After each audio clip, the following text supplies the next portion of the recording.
Let's talk about Her Private Hell, which is a new film from Nicholas Winding Refn. Now, this is a 2026 science fiction thriller, giallo, whatever you want to call it. Sophie Thatcher, Charles Melton, Havana Rosalieu, Christine Froseth, amongst others. Diego Calva makes an appearance here as a douchebag. And, I will say it, this is not the movie you just recommend to anybody, and I haven't even made a review for it, but I want to give you my interpretation of the ending, because I don't even know how to review this really in a way where it's just going to make sense, right? So that review will probably come out later this weekend. Stay tuned for that. But I want to talk about the ending, and we're just going to brush over pretty quickly what this movie is about. This movie basically follows Elle, played by Sophie Thatcher, as she's making a movie with her friend Dominique, who is played by Havana Rosalieu.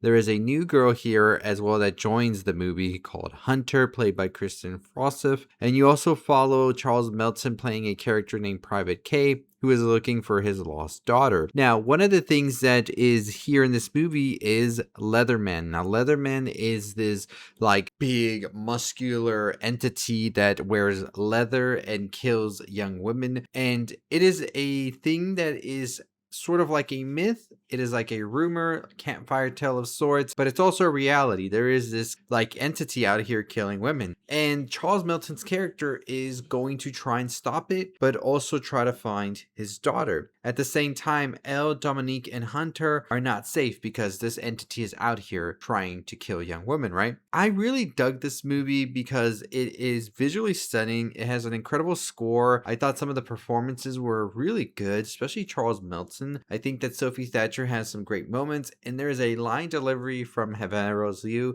that's just impeccable, honestly, towards the end. But what the hell is this movie about, and what is its ending? So I think to further understand this, let's just brush over what happens in this movie. In this movie, we see the character of Hunter get killed by Leatherman. We see the character of Dominique get killed by Leatherman. But ultimately, we see that Elle defeats Leatherman at the end, and she remembers what her father told her. The only way to defeat Leatherman is to cut his hands. His hands. You have to cut his hands off, and he is dead. Now, Private K, we saw him try to go on this mission finding his lost daughter, ultimately helping a lot of women along that way, right? That journey was for him to help these women from this yakuza of sorts, and ultimately by the end he isn't the one to defeat Leatherman, but he is there. He witnesses as Elle does it, and he just fades away at the end. But then he finds his daughter. What was interesting with that ending is that it seemed that his daughter was Dominique in a way, because she was wearing the same costume that Dominique was wearing when they were filming the movie with Elle. So what the hell is going on here? So my interpretation of this, and from what I've read, Nicholas Winding Refn has talked about the film, is that Private K is more of Elle's imagination of sorts, a dream, if you will, because if you notice in the film, Private K doesn't appear until she finds a lighter that says Private K, which could just be a random lighter that she's found. And so she decides to put a story to this Private K. This Private K is this GI who was in Japan looking for his daughter, trying to save her, ultimately going on a rampage and saving other women, right? And so why would Elle think of Private K in this way? Well, because she is longing for this sort of father figure of sorts. So she makes Private K into the ultimate father, right? Like, he will go to hell and back. Literally, Private K goes to hell to try and find his daughter and go up against Leatherman. And to me, Leatherman was a lot of things. It's the system, it's the patriarchy, it is the sort of anxiety, the turmoil that this woman Elle is going through as she is trying to navigate her career, navigate lost love with Dominique, her best friend, who is now married to her father, and also the abandonment of her father, right? And I think that that is that amalgamation of all of that resentment as well in Leatherman, and also in a character called Nico, which is played by Diego Calva to a certain extent. And Hunter, in a way, is, I think, who Elle used to be, right? When she was younger, she was a bit more naive, probably, and all of that. And that is why she sort of takes a sort of loving, kind aspect to her, but at the same time, an annoyance to Hunter, because she feels that Hunter is just this very naive person.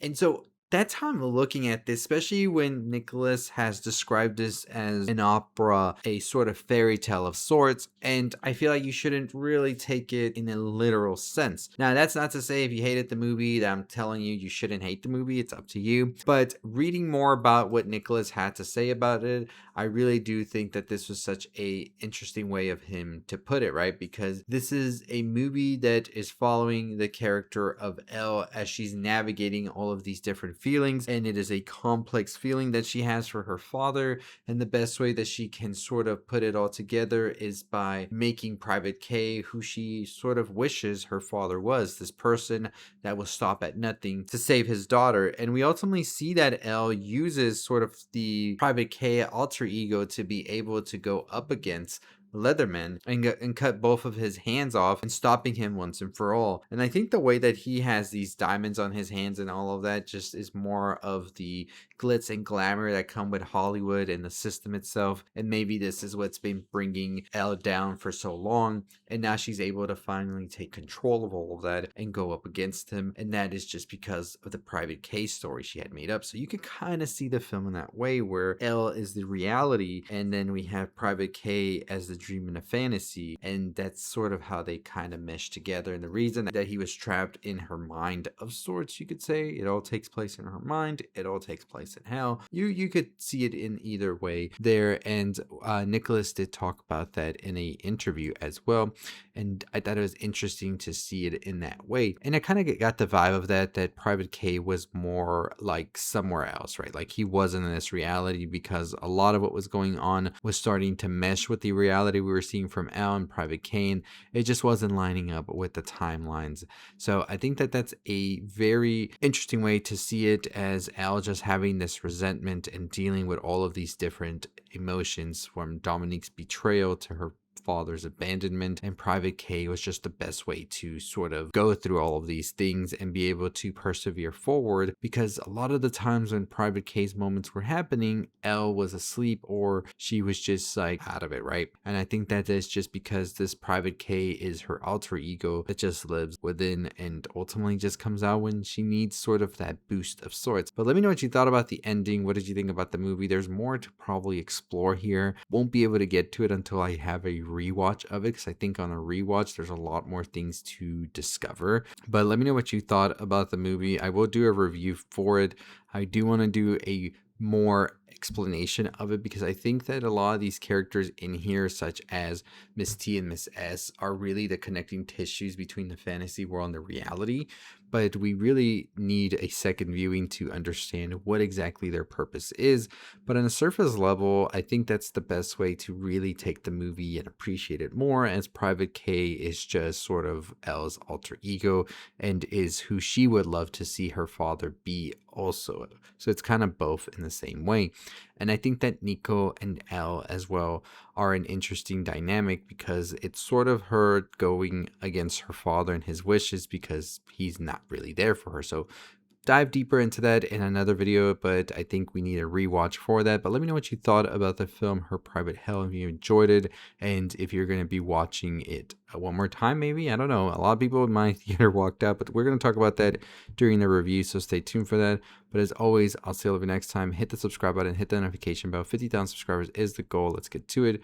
As always, stay safe, stay positive.